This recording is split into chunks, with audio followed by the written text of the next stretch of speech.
Hey everyone, this is the Overthinker and welcome back. How about that game? Quite the beatdown, 52 to 21.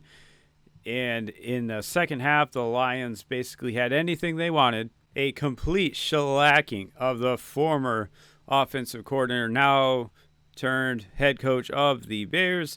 The Lions winning 52 to 21 and an incredible game all across the board. This is really what you wanted to see from a Lions fan. The offensive line today was much improved. I was expecting them to not look this good until maybe week 4, week 5, after a few games of really working together. But they were definitely prepared this week, and they were opening up some holes in the run game. And yeah, as a unit, they definitely just looked way better than they did versus the Packers as far as not missing as many assignments and also just winning their blocks as well. So yeah, quite an impressive game today from the Lions. We will take a look at some stats here. It is Jared Goff with a nice day today. Only 5 incompletions on the day. 23 of 28 there. 334 yards, 5 touchdowns, no picks, 11.9 yards per attempt. That is really good. And then, Jahmyr Gibbs having him a nice game. He had a couple really nice runs, just like making a guy miss and getting around the edge. And yeah, the run game was back today. They were really doing a good job of letting David Montgomery kind of wear the defense down and then bring in Gibbs when the defense is starting to get a little tired and they're not quite as quick. That's when you want Gibbs in there to basically get extra yards. When the offense is able to do that and wear down the defense is not able to play as fast. And that's when you want Gibbs in there. He can make a lot of things happen.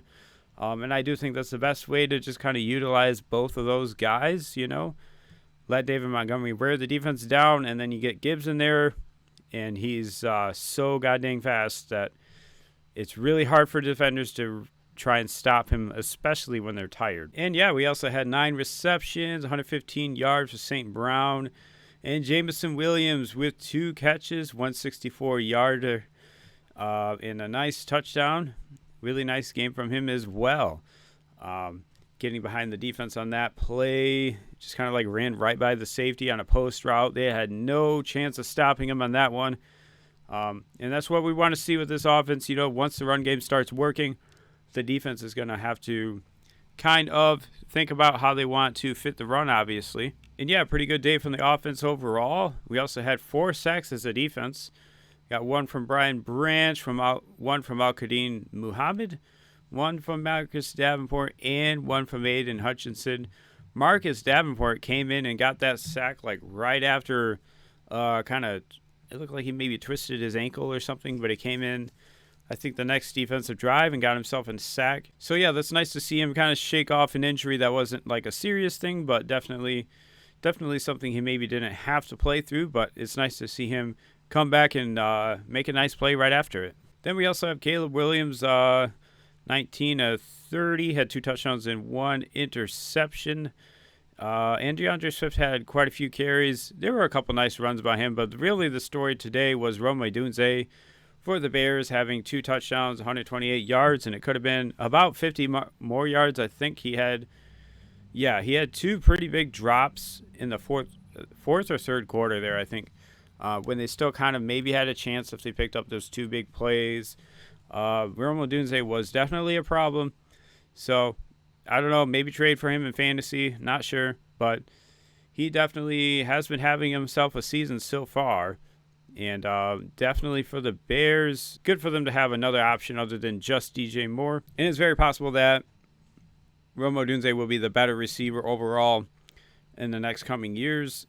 As far as a route runner and stuff like that, DJ Moore is really fast and can do a lot of things, but maybe Odunze will become more of the kind of route artist and kind of like the go-to guy.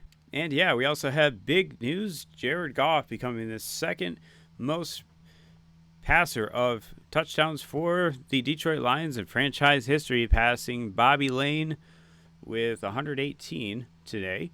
So that's pretty cool. And I think somebody commented on here about Stafford, and Stafford's at like 282.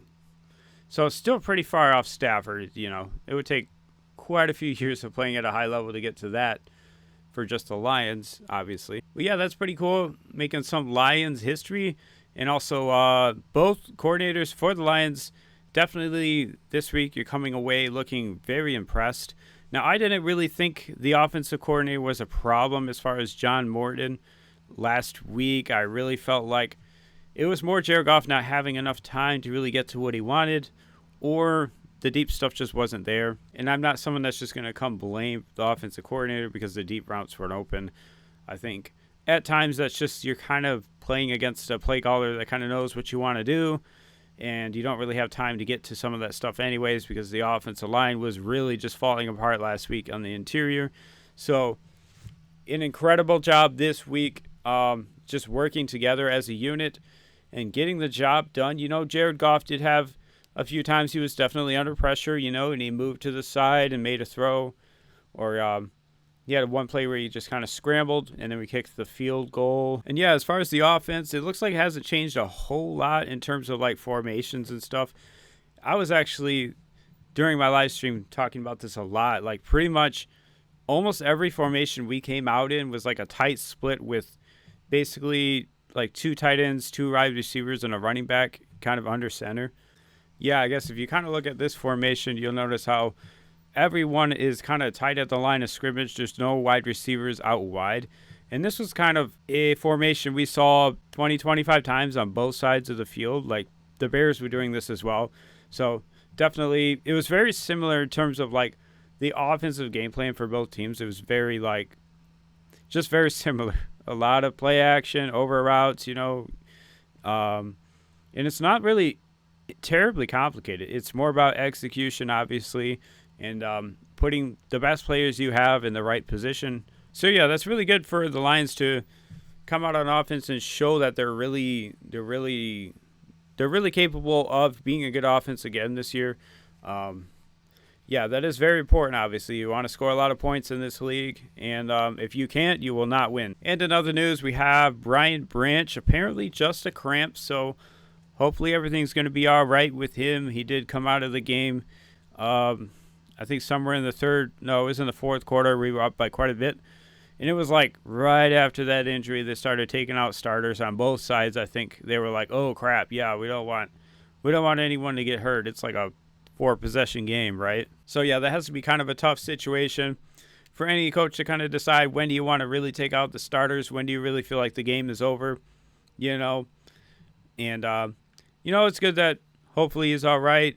I haven't checked in on Marcus Davenport, but hopefully he's going to be all right as well. And yeah, obviously on defense with Calvin Shepard, definitely pretty good today. We had this really nice forced fumble by Brian Branch on this one, coming in, putting his helmet right on the football.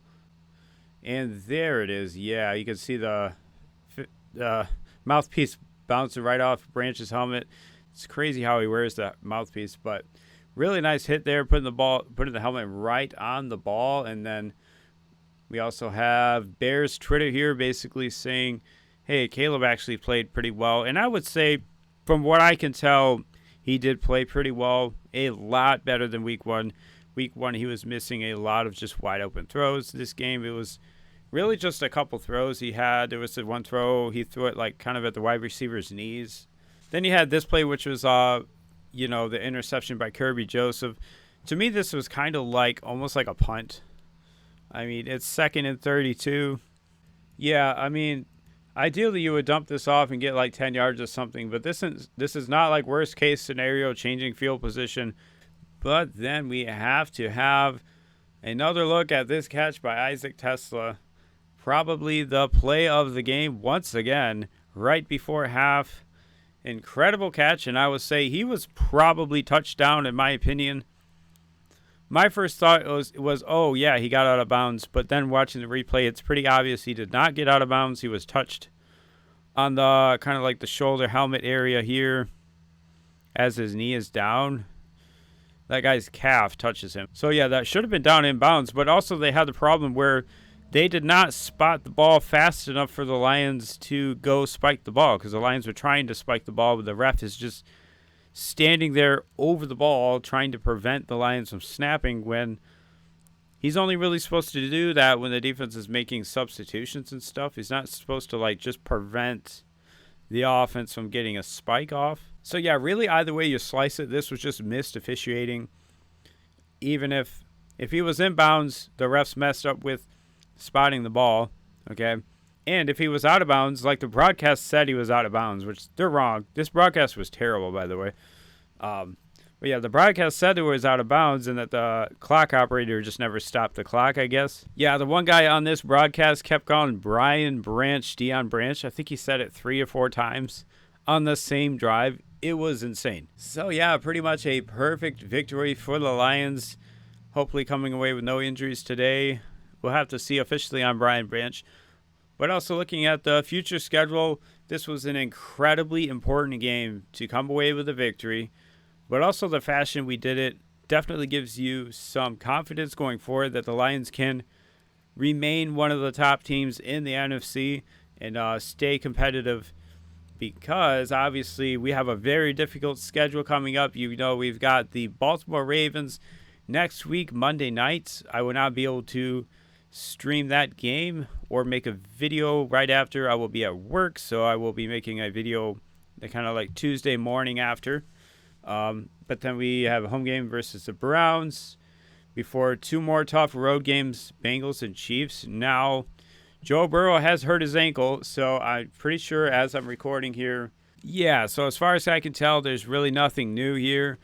Some of those kind of Twitter doctor people are saying maybe it's a Liz Frank injury or potentially turf toe. I don't really know what the turnaround on something like that would be, but potentially he would miss a couple weeks and then come out with his foot like completely wrapped up in that tape, you know, and he just like kind of stands there in the pocket and tries not to get hit too much. That might be the kind of season we're going to see from Joe Burrow potentially, if it is something like that. And yeah, we really got handed one of the most difficult schedules like in the NFL totally. I mean, we have the Browns, should hopefully be an easy victory, and the Giants.